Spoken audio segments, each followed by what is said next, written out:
Salut la team, j'ai vu le film Apollo 10-1/2, les fusées de mon enfance, et du coup, comme d'habitude, je vous fais une petite vidéo très courte sur mon avis et ma réaction, une petite critique quoi. Je vous remercie de vous abonner à ma chaîne, on est presque 200, c'est incroyable. On commence la vidéo maintenant, let's go.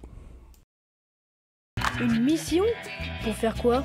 On a construit un module lunaire, un chouïa tranquille. Comment vous avez fait ça? Dis, t'es bon en maths? Ouais?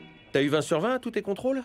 Non. Et voilà! Apollo 10-1/2, les fusées de mon enfance, c'est l'immersion d'être un enfant à la fin des années 60.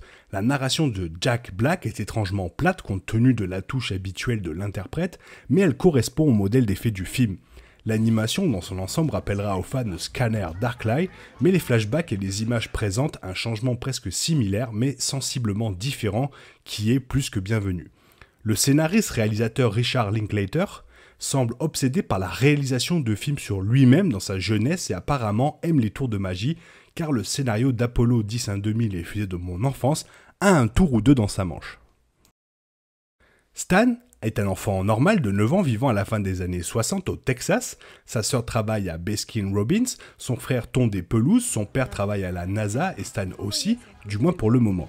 Le Apollo 10-1/2 a un défaut de conception intégré dans son cockpit et seul Stan peut piloter l'engin. Bien que cette mission secrète n'obtienne pas la reconnaissance de Buzz Aldrin et Neil Armstrong, il apprécie toujours les bonheurs de la vie tels que jeux de société, sport, voyage, à Astroworld, regarder la télévision et écouter des disques avec sa famille, pour n'en nommer que quelques-uns. Apollo 10-1/2, les fusées de mon enfance, est un film sur 3 différentes choses que Linklater voulait aborder, un film sur un jeune enfant du sud de l'Amérique, de la guerre du Vietnam et de l'animation. Le scanner Darklight de 2006 était révolutionnaire non seulement dans son animation, mais dans l'histoire qu'il racontait à travers l'animation et avec le bonus supplémentaire d'acteurs que l'on pouvait voir. Apollo 10-1/2, les fusées de mon enfance, n'a pas à peu près les mêmes phases de narration, mais il fait avancer la façon dont Linklater fait des films d'animation, mais en reculant. La meilleure animation du film n'est pas avec le scénario principal, mais dans tout le reste. Chaque fois qu'il y a une télévision, un flashback, une vignette ou vraiment tout ce qui est hors de la réalité des personnages principaux, l'animation est sublime. Le résultat est d'une texture plus lisse et d'une vision plus originale. Par rapport au reste du film, ces scènes ressemblent à des tableaux de grands peintres mouvants au toucher tout doux. L'intrigue se présente sous de nombreuses formes dans Apollo 10-1/2, des clips d'actualité, les fantasmes d'un agent secret de l'espace extra-atmosphérique et d'un enfant le plus distrayant de tous, ce qui ressemble à une information sans fin sous la forme d'une voix off qui ne sert pas l'histoire. Jack Black ne fanfaronne pas exactement, mais il n'est pas utilisé au mieux de ses capacités. Mais est-ce que le vrai Jack Black avait sa place dans ce film? Je veux dire le vrai Jack Black? Pas sûr. Il y a aussi quelque chose d'intensément ennuyeux dans un noir modéré, ainsi que dans la liste littérale de ce qui comprenait la fin des années 60 et le début des années 70. Apollo 10-1/2 est sombre, faisant l'inventaire de choses non seulement évidentes, mais surtout répétitives.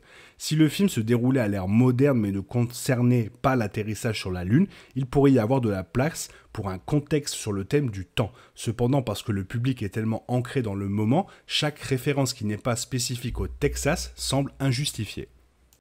Ce film est une expérience amusante mais pas beaucoup plus. Il n'y a pas de corde sensible à tirer et l'intrigue énergique de l'enfant astronaute est embourbée par des références des années 70 qui jouent en boucle et en boucle.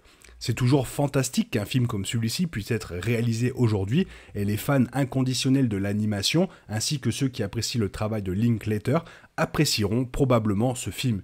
Linklater essaie de recréer le sentiment d'être si proche d'un moment énorme dans le temps et de la communauté de ce moment, mais le film ne s'envole que lorsque les enfants sont enrôlés comme espions intergalactiques. Apollo 10-1/2, les fusées de mon enfance, c'est un film magnifique, mais c'est un film magnifique qu'on a déjà vu. J'espère que cette vidéo t'a plu. Si elle t'a plu, n'hésite pas à liker et à t'abonner. Il y a beaucoup d'autres vidéos qui vont débarquer. En attendant, je te souhaite une bonne matinée ou peut-être une bonne après-midi ou une bonne soirée et quoique un bon week-end. Hasta la vista.